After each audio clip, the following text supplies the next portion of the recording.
Et salut tout le monde, je suis ravie de vous retrouver aujourd'hui pour ouvrir ensemble la 15e case du calendrier de l'Avent. Aujourd'hui, nous allons faire un petit top 10 des meilleurs chevaux Disney. Alors, évidemment, il s'agit de mon top 10, il s'agit de mes goûts, je ne vous impose en rien ce classement. Vous avez bien sûr le droit de vous faire le vôtre. Vous pourrez d'ailleurs le faire en commentaire en dessous de cette vidéo quand vous aurez entendu le mien, ou même avant, hein, comme ça éventuellement on fait des pronostics, on voit si on est d'accord. Je vous précise que je fais un top 10 des chevaux de Disney que je connais vraiment bien. Donc par exemple il y a Buck, j'ai vu dans La Ferme se rebelle, dont je ne vais pas parler parce que j'ai vu ce film une fois et j'en ai pas grand chose à faire pour tout vous dire. C'est loin d'être un excellent Disney, donc voilà, j'ai pas plus retenu que ça le personnage. Je ne vais pas parler non plus du cheval d'Elsa dans La Reine des Neiges 2, donc j'ai vu des visuels vite fait tout ça, mais je n'ai pas vu le film, donc je ne peux pas faire de commentaires sur le cheval, vous dire s'il est cool ou non, voilà. En visuel il a l'air super sympa. Après, comme j'ai pas vu le film, je ne peux pas faire plus de commentaires que ça. Sur ce trêve de blabla, on commence tout de suite avec le numéro 10 du classement. Et en numéro 10 de ce top 10, j'ai mis Samson, le cheval du prince Philippe dans La Belle au bois dormant.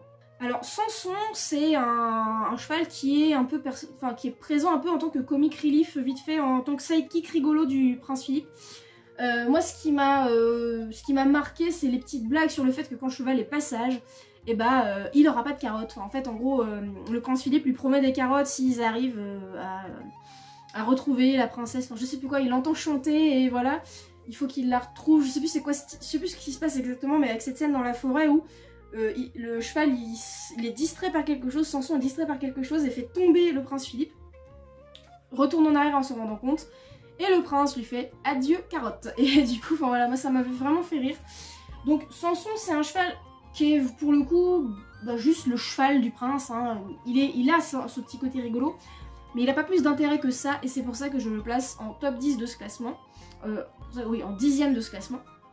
Donc Samson, c'est pas un cheval qui a une personnalité très développée, c'est juste la monture du prince Philippe, même s'il a un petit côté rigolo comme ça.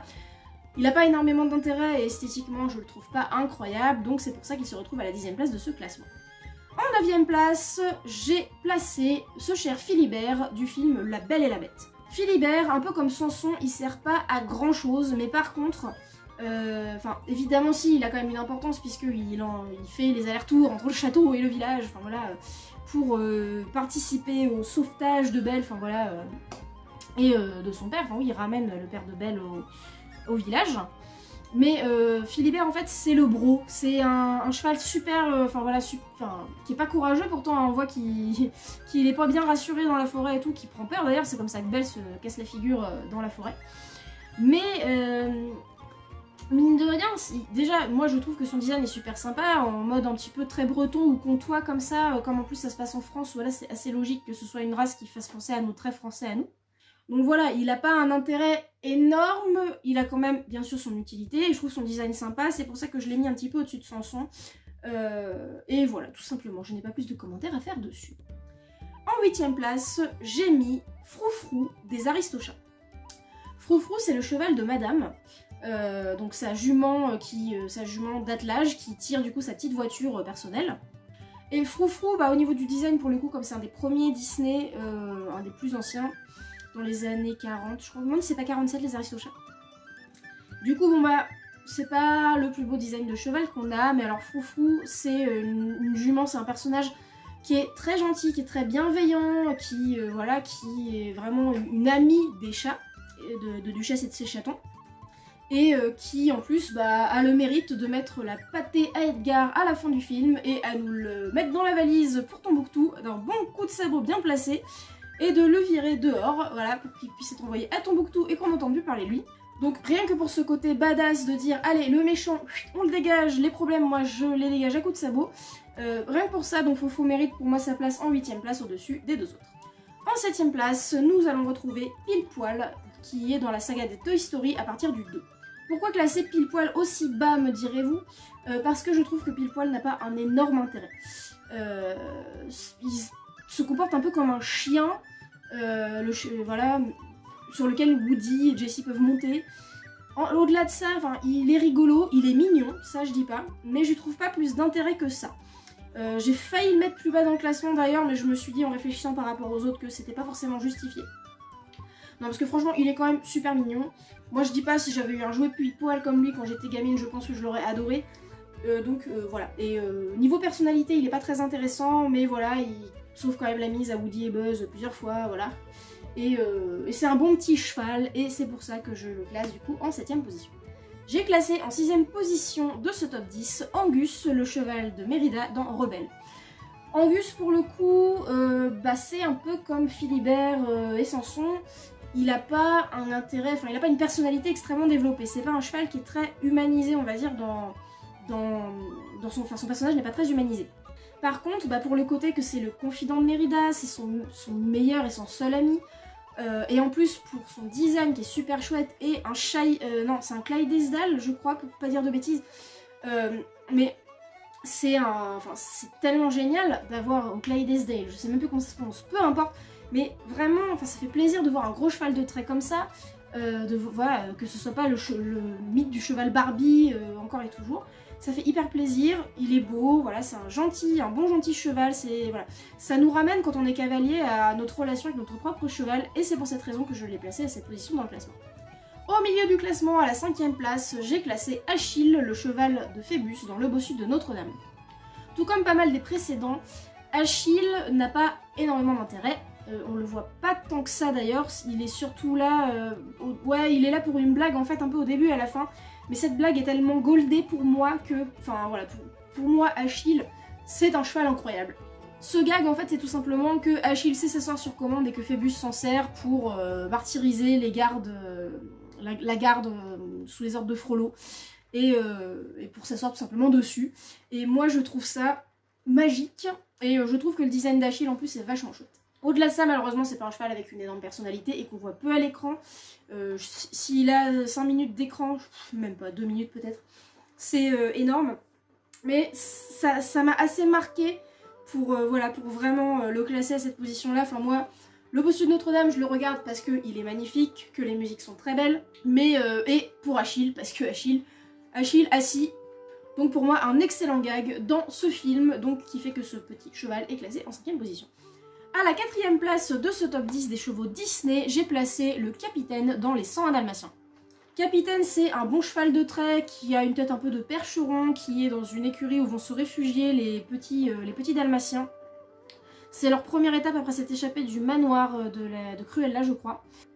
Et donc avec l'aide du chien, donc qui s'appelle le colonel, je ne sais plus comment s'appelle le chat qui fait partie du trio, et donc Capitaine le cheval, ils vont pouvoir repousser les méchants et faire gagner du temps aux petits dalmatiens. Et j'aime beaucoup le flegme efficace du capitaine. Il a une tête trop mignonne, je trouve vraiment super chou. Et voilà, toute la scène dans le film où ils sont voilà, justement dans le petit bout de ferme où les méchants s'introduisent pour essayer de choper les petits dalmatiens.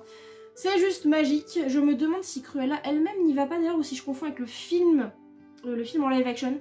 Donc pour moi, le Capitaine, c'est donc un cheval super balèze, un vrai bro, et c'est pourquoi je l'ai placé en 4ème position. On arrive au top 3, le podium de ce top 10, et en 3ème position, nous avons Cannes, le cheval de Mulan. Pourquoi la 3ème position pour Cannes? Parce que c'est un cheval de guerre, donc qui est désensibilisé à plein de trucs, qui est vraiment passe-partout, courageux et gentil. C'est l'ami et le confident de Mulan.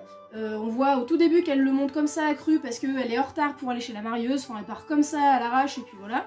Le cheval dit jamais rien, mais il a une super personnalité, il dit pas un mot, enfin ouais, quand je dis qu'il dit jamais rien, c'est que déjà il bronche pas. Et en plus, ouais, c'est pas un cheval humanisé, mais il a une personnalité super douce, il prend soin de Mulan. Enfin voilà, Cannes pour moi c'est un cheval qui m'a marqué vraiment dans les Disney. En plus il a un design super cool, une morphologie que moi je trouve super chouette. Bon, voilà, c'est le bon petit cheval qu'on aimerait avoir, qui passe partout, qui est gentil, tout ça, qui voilà. Et voilà tous les gags avec Mouchou aussi, genre coucher la Noiro, de ce genre de truc où lui il le regarde l'air de dire mais de quoi tu me parles, tu vas te calmer. Donc il prononce pas un mot mais il en a pas besoin, il est très drôle comme il est. Et voilà, moi enfin je le place en 3ème place parce que pour moi c'est vraiment un des meilleurs chevaux dans les Disney. En 2ème place, nous retrouvons Pégase dans Hercule. Son descriptif est très simple, c'est un magnifique cheval, mais qui a une cervelle d'oiseau. Ouais, c'est vrai, mais c'est pour ça qu'on l'adore. Pégase, dans Hercule, il est complètement stupide, enfin c'est vraiment pour le coup, ouais, c'est plus un pigeon qu'un cheval, mais on l'adore comme ça, il est super drôle et en même temps attachant. Hercule c'est son meilleur ami et tu sens un lien entre eux qui est vachement touchant, qui est vachement mignon. Et tout son côté un peu neuneux comme ça, c'est attachant, ça fait partie de son personnage attachant. Il est super mignon. Et bon voilà, moi Pégase c'est tout simplement, voilà, un de mes... Ça a longtemps été mon cheval de Disney préféré. Et oui, bah voilà, oui, il est nigo, mais ouais, on l'aime comme ça, et malgré tout il est nigo, mais il est courageux et il fait tout pour aider son pote, et voilà. Et son côté rigolo, bah voilà, nous divertit, nous fait bien rire, mais il peut aussi être touchant parfois. Et je vous disais que Pégase était mon numéro 1 pendant des années, et c'était jusqu'à la sortie des films d'animation de Disney modernes les plus réussis selon moi, que j'adore et que je peux regarder encore et encore sans me lasser, et pourtant c'est un film de princesse et du film de princesse. C'est pas trop mon truc. Il s'agit tout simplement de Maximus dans Réponse. Maximus, mais comment le décrire? Il est génial. Maximus, c'est à la fois, il a des caractéristiques humaines et à la fois il se comporte comme un cheval, des fois un peu comme un chien. Et c'est un savant mélange qui fait qu'il rend ce personnage si attachant, si drôle. Quand on le voit se battre à l'épée avec Flynn / Eugène, et qu'il est là, mais je suis en train de me battre contre un cheval et en plus je suis en train de perdre, enfin c'est magique, c'est magistral. Et le cheval qui se retrouve là et puis du coup qui se prend d'affection pour Réponse, et puis enfin toute cette scène en plus où elle est non couchée, elle est faite la paix, machin, voilà, enfin en Maximus je retrouve des caractéristiques de mes poneys un petit peu, mais avec ce côté têtu mais gentil qui veut bien faire, et enfin non mais Maximus c'est vraiment le meilleur des chevaux Disney pour moi. Donc voilà, c'est un personnage qui est drôle, attachant, courageux, enfin vraiment ouais, pour moi c'est vraiment le meilleur, c'est le plus... voilà. Moi si je pouvais avoir un Maximus dans mes prés ce serait parfait. Et pour la petite blague d'ailleurs, Mouton a tendance des fois à renifler par terre pour être là, c'est à qui le caca là, donc c'est comme ça je l'appelle Maximus, et Ninon c'est encore pire en balade. Il y a des moments où je suis là avec les rênes longues et il faut qu'elle ait la tête au sol pendant au moins 20-30 mètres, et moi je suis là, mais bon Maximus t'as fini ton investigation. Donc voilà, ça me fait vraiment, ce personnage me fait vraiment trop marrer. C'est pour moi la pépite qui mérite la première place de ce classement. Et voilà, c'est tout pour cette petite vidéo, j'espère qu'elle vous aura plu. Si c'est le cas, n'hésitez pas à me laisser un petit pouce bleu, ça fait toujours plaisir. N'hésitez pas à me dire en commentaire donc quel serait votre top à vous parmi ces chevaux, ou si vous en rajouteriez d'autres. J'ai bien mis que les Disney, hein, on parle pas de Spirit, parce que sinon Spirit il est évidemment... lui il crève le plafond, hein, il est inatteignable. N'hésitez pas à partager la vidéo si le cœur vous en dit, à vous abonner également si ça vous intéresse pour ne louper aucune des prochaines vidéos. Ce n'est pas obligatoire mais c'est quand même recommandé, et puis moi ça me fait super plaisir. Et sur ce, je vous retrouve demain pour ouvrir ensemble la 16e case du calendrier de l'Avent. Et en attendant, je vous fais des bisous. Mouah.